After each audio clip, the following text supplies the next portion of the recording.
You've heard the sound everywhere in songs like Soul Man, but it was Mick Taylor of Rolling Stones fame who showed me how to use it in my fills and solos all over the neck. You'll be using it too in just about 5 minutes. I've always loved the sound of the sixth interval on guitar. It's such a sweet sound. You know it from lines like this from Steve Cropper.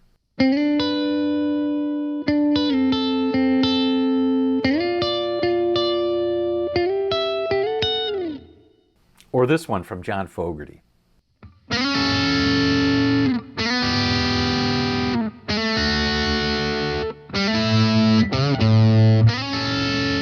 But it was Mick Taylor who showed me how to give it an edgy sound and to use it in my solos to move across the fretboard freely. Growing up, I was very influenced musically by a cousin of mine. He was really into the Beatles and The Who, but he wasn't a huge Stones fan, so I didn't really listen much to the Stones until I was in 7th grade. But I was at a friend's house and his brother was a huge Stones fan. They put on the record Get Your Ya-Ya's Out and Sympathy for the Devil came on. When it got to the solo at the end, I couldn't believe how good it was. I said, wow, I had no idea Keith Richards was that good. His brother laughed and said, that's not Keith, that's Mick Taylor. You probably know the beginning lick to that solo.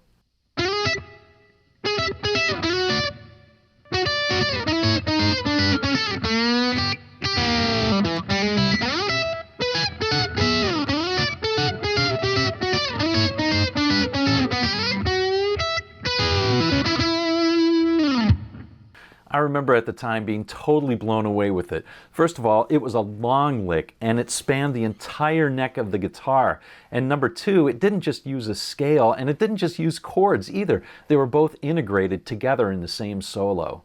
Let's take a deeper look at this lick because there are a couple of real insights here. Let's look at the chords first. That's the best place to start. The chords are simply E, D, A, and then back to E.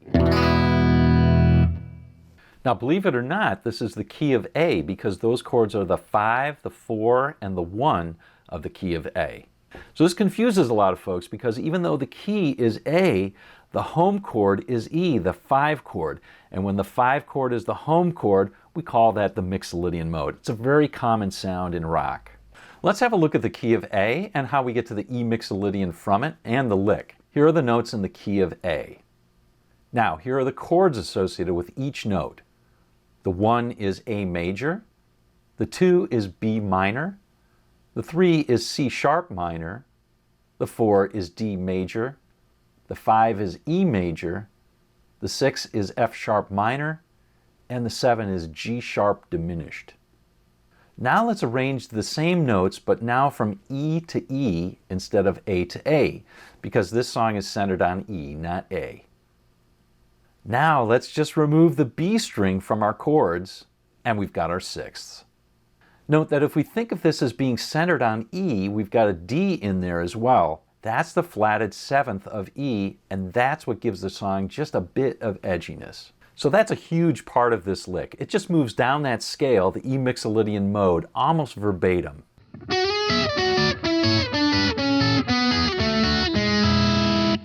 So you see you can use it pretty easily to move an entire octave either up or down the neck. But that's not all the insight that we can get from this lick. Another thing I noticed that Mick did was he would end his run of sixth with a little blues-based lick.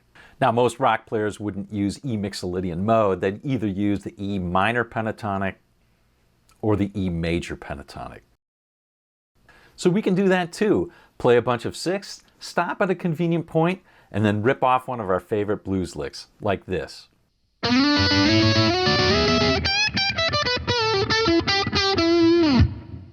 Or like this.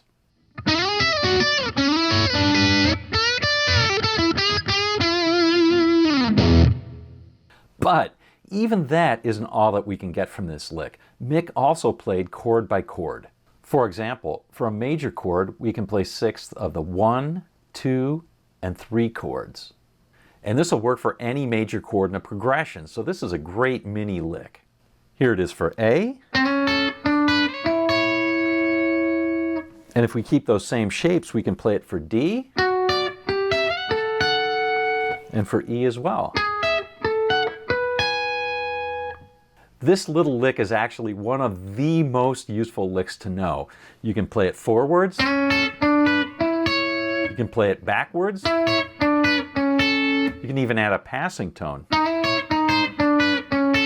Sounds great, and it works over any major chord. Now we're ready to look at the entire lick and see how Mick puts it all together. So cool.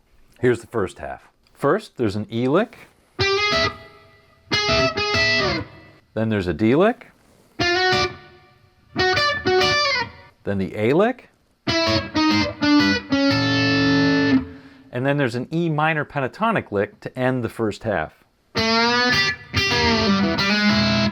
And now here's the second half. Over the E, it's our 1-2-3 lick, but kind of in reverse.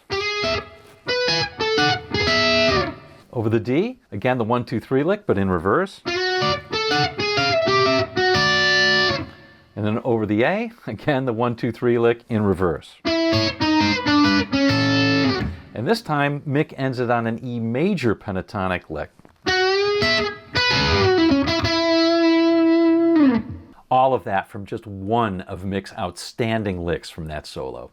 If you want more insights and practice for how to use chords and scales to make real music, sign up for my new course on triads for rock, R&B, and blues.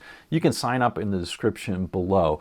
I'm going to release it soon, and there's going to be discounts and bonuses. So if that's something that's interesting to you, why don't you go ahead and sign up? There's a link in the description below, and it's totally free. There's no obligation whatsoever.